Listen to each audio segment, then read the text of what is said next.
Salut tout le monde, ici c'est GTL. Aujourd'hui on se retrouve pour une nouvelle vidéo sur World of Warcraft 3.3.5, un petit let's play sur mon guerrier tank, comme vous le voyez ici.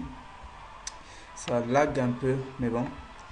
Donc voilà mon stuff, du stuff basique pour du guerrier quoi. Euh, le 2T10 et le Hors-7 ICC avec les jambes Craft Forge et les pieds Craft Forge. Le bijou Endurance avec le bijou ICC. Donc voilà, on va faire un petit donjon. On va voir tous ensemble comment ça marche un guerrier tank. Je suis sur le serveur Millennium, un serveur assez peuplé pour un serveur privé. On remarque là, oh 960 c'est déjà beaucoup mieux quoi. Donc pour ne pas tarder, on va tag en donjon aléatoire. Alors en attendant, on va un petit peu parler du guerrier. Alors, le guerrier, c'est vrai que c'est pas la meilleure classe en tank, parce que le paladin est largement plus puissant que le guerrier, mais quand même il a une panoplie de sorts pour tanker, avec le fameux Heurte Bouclier, notre main sort d'aggro. Euh, le coup de tonnerre, notre AOE principal. La vengeance qui doit être toujours sous cooldown, à lancer dès que possible. La maîtrise de blocage, un CD assez puissant qui augmente notre chance de bloc de 100%. Et ainsi l'onde de choc, le deuxième sort d'AOE avec un cooldown de 20 secondes. Euh, c'est assez utile dans un pack de mobs. L'enchaînement qui doit être lancé à chaque coup blanc. Ouais, là il nous manque un heal.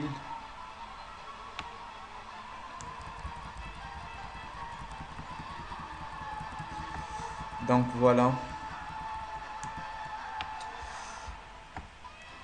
Euh, ouais, la posture qu'on doit utiliser, c'est la posture défensive. Ouais, normal quoi.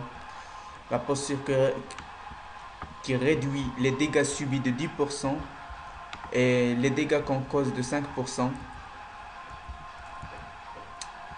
Alors pour mon template, un template assez basique, le oh putain ça lag, ça lag. Le 15 3 52 53, excusez-moi. Donc là ça tag. Hop.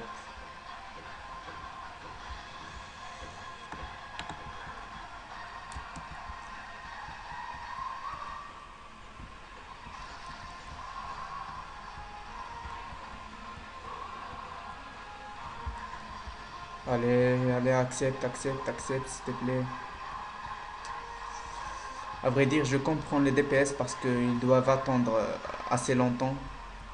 Euh, Quand je passe DPS, je peux attendre jusqu'à 30 minutes pour que ça tag.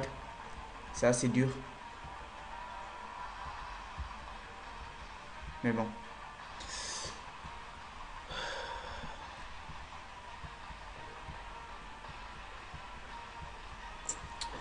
Pour le gémage, je go full endu, plus 30 endu dans tous les équipements. Sauf dans la tête, j'ai mis un 20 score de parade pour activer la métagemme. Pour les enchantes, je vais mettre du 37 endu, de 20 en défense. Pour les épaules, 30 endu, 15 en résilience. Pour la cape, 16 en défense. Pour le torse, bon, il faut 10 en caractère, je ne l'ai pas mis. Pour les mains, ouais, aussi. Pour les jambes, faut. Oula, attends. Ah ouais, c'est ça. Pour les jambes, faut 55 en du 22 en agilité. Et pour les pieds, c'est 15 en du et augmentation mineure de la vitesse. Pour le bouclier, j'ai mis du 20 en score de défense. Et pour l'arme, j'ai mis Berserk, l'enchantement Berserk, qui augmente ma puissance d'attaque de 400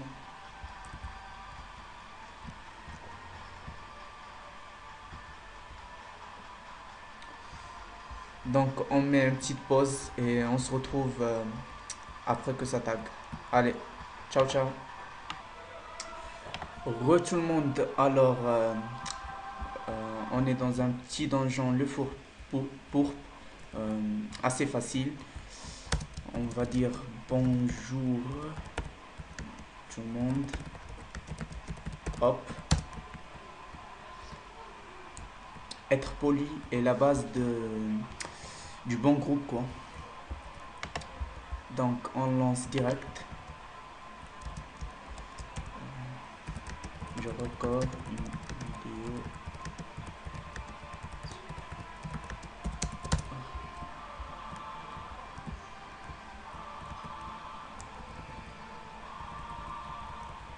Alors, euh,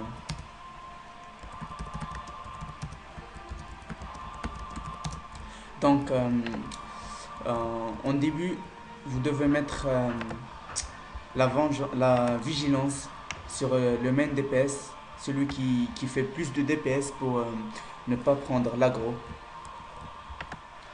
Hop, on commence avec une petite charge.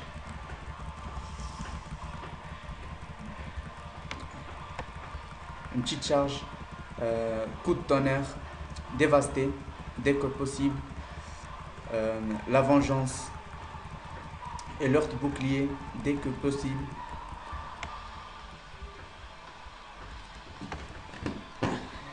Et c'est comme ça. Là c'était du mono cible. S'il y a plusieurs de mobs, voilà comme par exemple ici, charge, onde de choc et enchaînement. Enchaînement plus la vengeance. C'est assez facile un guerrier tank, vraiment. Donc là on a le chasseur et le prêtre qui ont un bon DPS.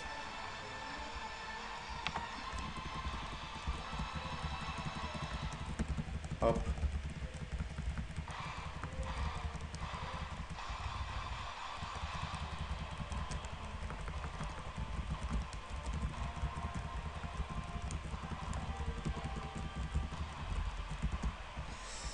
Donc comme vous le voyez, toujours charge, dévasté, coup de tonnerre, dévasté, vengeance dès que possible et heurte bouclier dès que possible.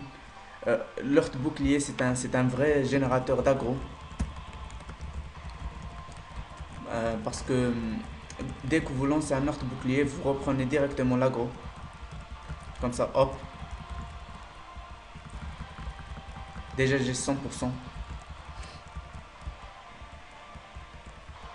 C'est assez facile. Euh, alors, pour chaque donjon, il y a des strats qu'il faut savoir. Par exemple, dans ce donjon, il y a 3 boss. Chaque boss a, chaque boss a une strat particulière qu'il faut la connaître.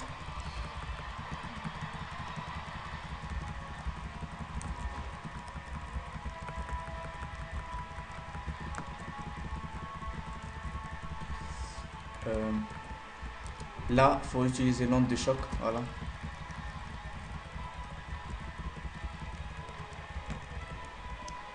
Alors, le premier boss. Alors, Erekem. Erekem est un boss euh, bon, assez chiant parce que si vous DPS les deux mobs là, vous allez le rendre enragé.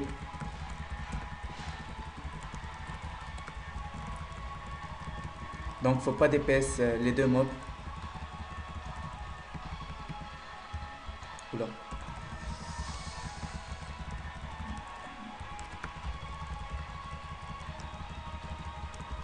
Bon, on a un bon groupe quoi. Donc faut pas il faut juste DPS le boss, seulement le boss parce que si vous tuez l'un des mobs, il va être enragé, ce qui va augmenter sa vitesse d'attaque et ses pourcentages de dommages. Et c'est assez chiant pour un tank. Là, quand il est tué, DPS tranquille les adds quoi. Là, faut attendre 5 minutes, je crois, ouais. 2 minutes, 3. Donc, on a tué le premier boss, assez facile. Euh,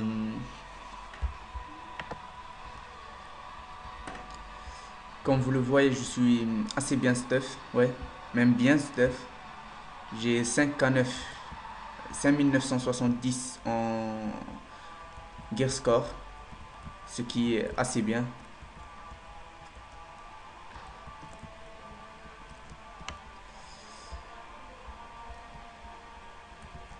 Alors, ce donjon, le fort pourpre, est situé dans Dalaran, euh, dans le Northrend, le nouveau continent de la 3.3.5. Hop. Donc, toujours charge, lente de choc, dévasté, dévasté, heurte bouclier et vengeance dès que possible. Et voilà le petit cycle du guerrier, quoi. Là, ils vont pop, donc on lance une onde de choc pour reprendre tout le monde. Hop, puis un coup de tonnerre et voilà.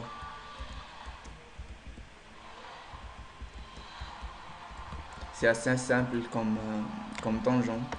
Faut juste tuer les portes, éliminer les mobs qui sortent du portail.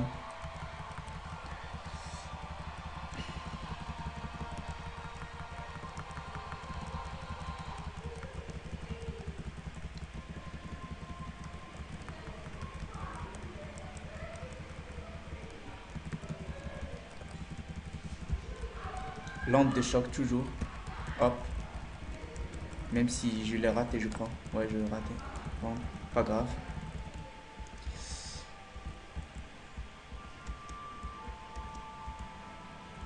Faut pas oublier de lancer des petits cris de commandement, cris de guerre. Des fois comme ça. Ça augmente notre point de vie, nos points de vie.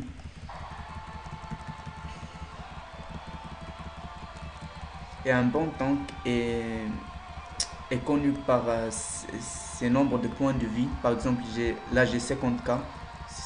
C'est franchement trop bien. Et son skill, parce que c'est pas facile de tanker. Faut toujours surveiller les adds, toujours voir ses membres du groupe. Est-ce qu'ils ont repris l'aggro ou pas. Là, je suis parti du basique. Je n'ai aucun add-on à part le recompte, mais ça compte pas comme un add-on de tank. Alors, si vous voulez voir mes glyphes, je suis toujours dans le basique, quoi. Glyphes d'enchaînement obligatoire pour tous les war tanks, parce que ça augmente de 1 le nombre des cibles touchées par votre sort enchaînement. Donc vous touchez 3 cibles avec votre sort enchaînement. Puis la glyphe de dévastation. Votre technique dévastée applique maintenant 2 fois fracasse armure. Alors fracasse armure, c'est un petit debuff qui réduit l'armure de la cible de 3% et cumulable jusqu'à 5 fois. Donc jusqu'à un maximum de 15%, ce qui est énorme. Et puis la glyphe de blocage qui augmente de 10% la valeur de blocage, ce qui augmente les dégâts de votre heurte bouclier. Pour cette glyphe là, glyphe de dévastation, vous pouvez la remplacer avec glyphe de mur protecteur qui réduit son cooldown de 2 minutes, mais je ne l'ai pas pris parce que je suis juste dans les donjons et pas dans les raids. Cette glyphe est juste utile dans les raids parce que ça réduit le cooldown et ça permet de lancer assez fréquemment, quoi. Alors pour ce boss, c'est un chien de lave. Alors il applique un debuff qui s'appelle flamme de cautérisation. Ouais, cautérisation. qui augmente les dégâts de feu subis de 35% et cumulable jusqu'à 2 fois.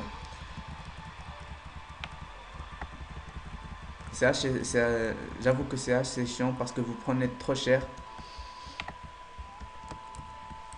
Mais bon, vu qu'on a un bon groupe et que je suis un bon tank, donc ça passe easy quoi. Alors mes statistiques.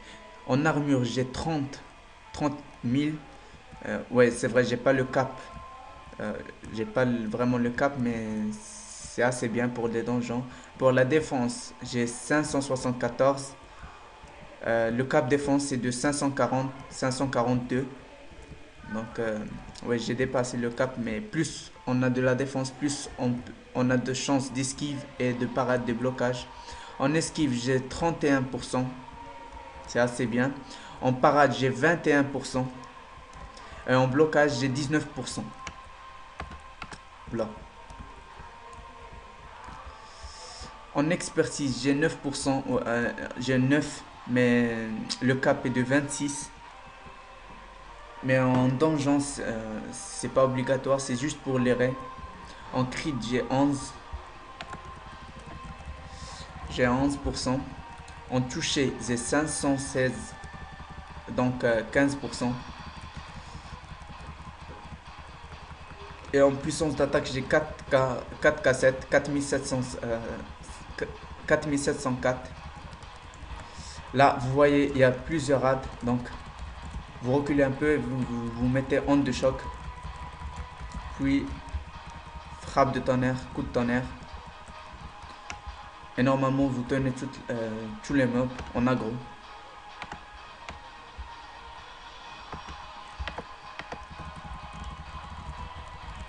Là, on a 3 mobs. Donc, enchaînement, vous reculez et onde de choc.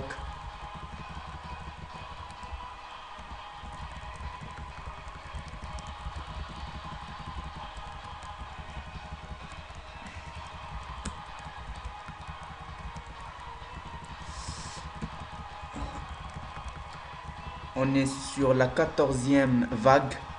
Il en manque 4 pour que le dernier boss apparaisse, le dernier dragon. En gros, ce donjon, c'est des serviteurs de Malygos qui sont emprisonnés. Et on ne doit pas les laisser s'enfuir.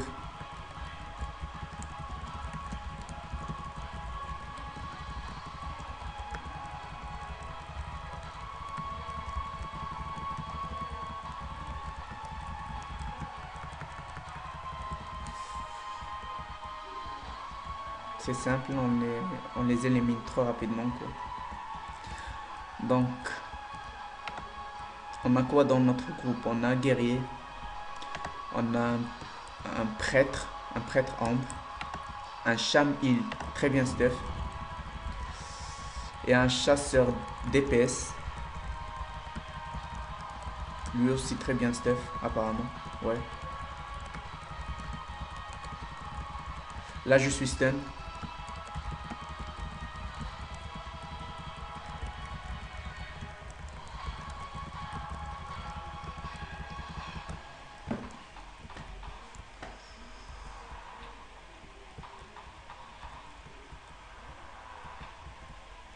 Apparemment c'est la dernière vague. Oui, c'est la dernière vague.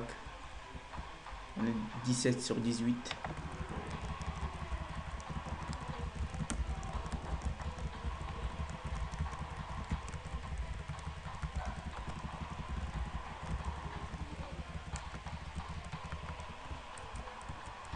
Alors je vais faire des petits let's play sur des donjons découvertes. De la 3.3.5 évidemment. Là c'est le dernier boss. Hop. Elle va se transformer en géant dragon quoi. Et en gros, elle va mettre des AOE, des blizzards. Vous allez voir. Il faudra pas rester dedans, sinon vous prenez des masse de dégâts. Hop. Ah, voilà. Apparemment le prêtre. Ah voilà, il a bougé.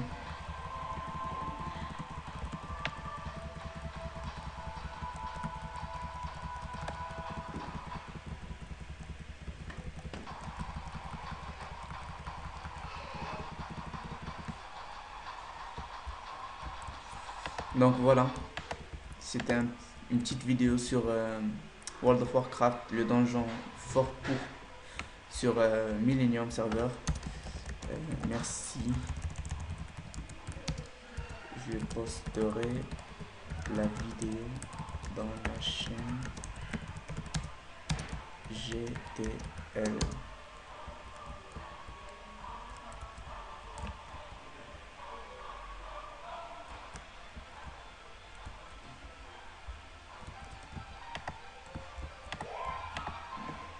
Donc je vous dis merci, Karen, Nimeria, Dialgana et le mec avec l'écriture turque quoi.